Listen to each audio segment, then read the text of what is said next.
ఏది అయినా ట్రై చెయ్యి ఆచి చికెన్ మసాలా. ఆచి చికెన్ మసాలా.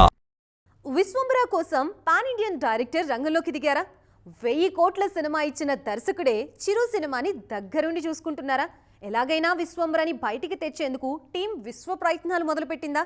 ట్రోలింగ్ భయంతోనే ఈ సినిమా లేట్ అవుతుందా? విజువల్ ఎఫెక్ట్స్ అప్డేట్ ఏంటి? అవుట్పుట్ చూసి చిరంజీవి ఏమన్నారు? కొన్నాళ్లుగా విశ్వంబర విఎఫ్ఎక్స్ పైనే ఫోకస్ చేశారు దర్శకుడు వశిష్ఠ. రీసెంట్ అవుట్పుట్ చూసి మేకర్స్ హ్యాపీ అవగా చిరంజీవి సైతం ఓకే అన్నారని తెలుస్తోంది. మరింత బెటర్ అవుట్పుట్ కోసం పాన్ ఇండియా డైరెక్టర్ నాగశ్విన్ సూచనలు తీసుకుంటున్నట్లు ప్రచారం జరుగుతోంది.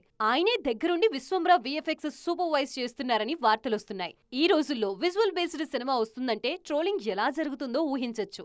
అందుకే విశ్వంబర కోసం నాగశ్విన్ని రంగంలోకి దించినట్లు తెలుస్తోంది. చిన్న పొరపాటు కూడా లేకుండా ఉండటానికే మేకర్స్ ఇంత టైం తీసుకుంటున్నారు. గతంలో ఆదిపురుష్, ఆచార్య, ఈ మధ్య రాజాసాబ్ లాంటి సినిమాలకే ట్రోలింగ్ సెగ తప్పలేదు.